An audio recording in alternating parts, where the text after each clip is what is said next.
Vamos a ver ahora las barreras comerciales en el comercio internacional. A la hora de exportar, las empresas deben tener en cuenta las distintas condiciones proteccionistas a las que se habrán de enfrentar cuando quieren incursionar en un país extranjero. Si bien la evolución del comercio internacional ha llegado a niveles muy importantes e incluso se pretende reducir las barreras comerciales por medio de acuerdos internacionales, existen medidas que limitan los campos de acción e intercambio de productos que usted lo tiene que conocer para ver cómo hacer frente a ellas. Supuestamente estas protecciones se vienen con objetivos concretos de protección del mercado nacional, protección de alguna industria incipiente, para proteger divisas, para proteger la posibilidad de generación de desempleo, defensa nacional, represalia, intenciones de hacer una negociación específica. Son muchas razones y muchas también están cubiertas por la Organización Mundial de Comercio. Y muchas veces están en el límite de cumplirse lo que establece la Organización Mundial de Comercio y algunas veces no. Que eso genera, muchas veces ustedes habrán escuchado, peleas hasta entre los países de los acuerdos regionales que se han realizado, como el Mercosur. Muchas veces supuestamente los productos tienen que circular cuando son nacionales dentro de los 4 países del Mercosur sin ningún tipo de arancel, y empiezan a aparecer un montón de barreras para arancelarias, que no tienen nada que ver con las arancelarias, que ensucian el campo, hacen más arbitrario la posibilidad de realizar comercio, genera trámites, retrasos, que hace que la gente se canse y muchas veces deje de intentar hacer negocios o genere negocios con otros países. La idea es eliminar estas barreras arancelarias y que el comercio sea franco, pero la realidad hace que no sea así, por eso es importante que usted las conozca y las vamos a enumerar ahora en este video. Primero están las barreras arancelarias, las conocidas, ¿sí? Algunos países, para proteger a sus productores, aplican impuestos a las mercaderías provenientes del exterior. Y hay 2 tipos de aranceles. Está lo que nosotros llamamos el arancel externo común, sobre todo en el Mercosur, o sea, todas las mercaderías provenientes de países extranjeros fuera del bloque tienen que pagar un arancel externo, que es mayor generalmente al que se tiene que pagar con los países con que hemos firmado acuerdos regionales. Entonces, si por ejemplo el Mercosur firma acuerdos regionales con Chile y acuerda desgravación arancelaria, esos aranceles son menores que, por ejemplo, si vienen de China, donde no hay un acuerdo del Mercosur firmado.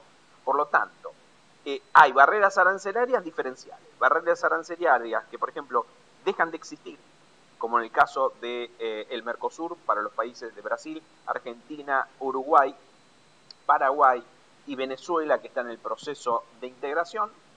Un arancel externo común o barrera arancelaria para los países que han firmado un acuerdo, que generalmente es menor, y hay barreras arancelarias para países que no tienen firmado ningún acuerdo, que son más altas, ¿sí? La tendencia es que con la gran cantidad de acuerdos que hay, esas barreras arancelarias cada vez tengan menos efecto, ¿sí? Y también muchas veces varían. Por ejemplo, se dio el caso que el Mercosur hizo uso de su máximo porcentaje de arancel externo, que es el 35%, para productos provenientes de Europa y de Estados Unidos por la gran recesión que vivió durante fines del año 2011. Entonces, para proteger la industria, se pusieron de acuerdo y elevaron ese arancel externo común para protegerse. Entonces, también esas barreras arancelarias son flexibles y se van adaptando de acuerdo a la situación económica de los países. Es una cosa que usted tiene que aprender a dominar.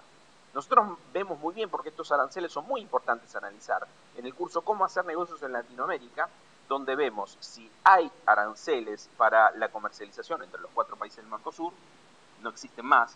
Hay algunos sectores como el azucarero y el automotriz que no forman parte del acuerdo, que están exentos. El resto, la mayoría, no tiene ningún tipo de arancel ya entre los integrantes del Mercosur. Después vamos a ver también los acuerdos preferenciales que hay con los países de Latinoamérica, donde esas barreras arancelarias son mucho menores, los porcentajes son muy chicos, y vamos a ver los que no están dentro de esos acuerdos, que las barreras arancelarias son más altas. Para analizar en forma específica con cada país de Latinoamérica, le recomendamos hacer el curso Cómo hacer negocios en Latinoamérica, donde vemos específicamente todo este tema arancelario en la región. Después tenemos las que conocemos como barreras técnicas.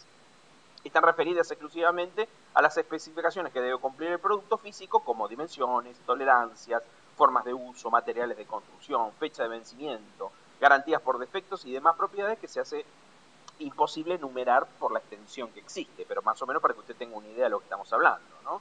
Y eso también en broma, tramiterías, certificaciones que generan problemas para poder comercializar. Después tenemos las barreras pararancelarias, ¿eh? Para poder seguir practicando el proteccionismo en forma solapada, muchos importadores empezaron a exigir que se certifiquen normas de distintas índoles, de las que no tienen la obligatoriedad legal de adoptar, pero no aceptan los productos de las organizaciones que no cumplen con tales normas. Por ejemplo, puede ser una norma de calidad como la ISO 9000. También tenemos dentro de las barreras pararancelarias, ¿sí? Las licencias de importación. La licencia de importación es el procedimiento administrativo que requiere la presentación de una solicitud o otra documentación que es distinta a la necesaria a los efectos aduaneros ante un organismo administrativo pertinente que está puesto, en la Argentina la de Secretaría de Comercio, como condición previa como para poder efectuar la importación de mercadería. Otro papeleo, otro trámite. Y estas licencias de importación pueden ser automáticas, se presentan de forma automática, se da el permiso, o no automáticas, donde se revisa, se verifica los precios mínimos establecidos y que generalmente tardan entre 30 y 60 días las autorizaciones, excepto que le encuentren alguna restricción que puede llegar a generar algún perjuicio a la industria nacional, donde lo vuelven loco todavía más para poder hacerla. Fines del año 2011, en la Argentina, por problemas de balanza comercial negativa, se está poniendo, se puso muchas trabas a la importación y se dan muchas vueltas, se retrasan los pedidos de autorización, se van incorporando rubros a las licencias no automáticas de importación, que generan muchos trámites, verifican si hay alguna posibilidad de problemas para la producción nacional y traban muchísimo las importaciones. Todos los países del Mercosur se han quejado, sobre todo por el uso de estas licencias por Argentina. Después tenemos subsidios. Este es otro estilo de práctica proteccionista por parte del Estado para sus productores. El manejo más usual es adquirir materias primas en el exterior para después vendérselas a los empresarios locales a un precio menor. O, por ejemplo, los subsidios que se le dan a los productos agrícolas, o subsidios para importar componentes con un porcentaje arancelario más bajo para distintas partes productivas de un país, como hace Brasil, para fabricar sus productos o sus máquinas agrícolas, donde paga un arancel externo mucho más bajo que el normal, como para poder incentivar esa industria. Son subsidios ocultos. Estamos de acuerdo que también generan trabas en el comercio internacional. Después están los famosos cupos, muy utilizados. Hay determinados rubros donde no se puede producir una liberación inmediata y se establecen cupos.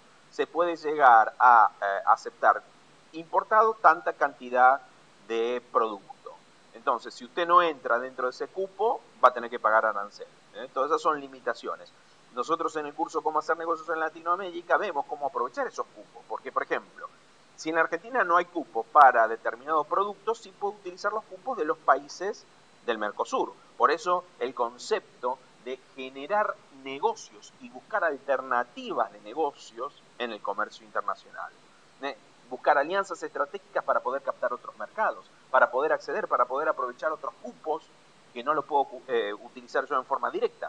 Por eso se utiliza mucho la triangulación, y la idea con la cual se generó el Mercosur fue trabajar en forma complementaria a las empresas de la región para poder hacer negocios afuera, o poder aprovechar la integración para poder aumentar el nivel de productividad de las empresas. Yo creo que por eso, insisto, uno apunta a decir hay que hacer negocios, no solamente enfocarse o importar o exportar. Restricciones voluntarias a las exportaciones, son conocidas como RBE, que son similares a las cuotas. La RB es un acuerdo de restricción entre el país importador y el país exportador sobre el volumen de exportaciones. Por ejemplo, estos son restricciones que ha utilizado el país, Argentina, por ejemplo, con Brasil, con todo lo que es calzados y textiles. El boicot, que es un boicot gubernamental, es una restricción absoluta sobre la compra e importación de ciertos bienes provenientes de otros países. Por ejemplo, en el Brasil, cuando se hacen licitaciones públicas, solamente se aceptan que sean nacionales. Sobre este tema ya se está empezando a tratar para incorporar a todos los países del Mercosur, o muchas veces hasta el mismo público boicotea productos de determinados lugares donde no los compra. Por eso pueden ser gubernamentales o empresariales. Y los estándares, que son los últimos que vamos a dar las restricciones, que son barreras no necesarias, que incluye estándares, por ejemplo, para proteger la salud, la seguridad y la calidad del producto. Estos estándares se utilizan algunas veces de forma demasiado estricta o discriminatoria para restringir el comercio.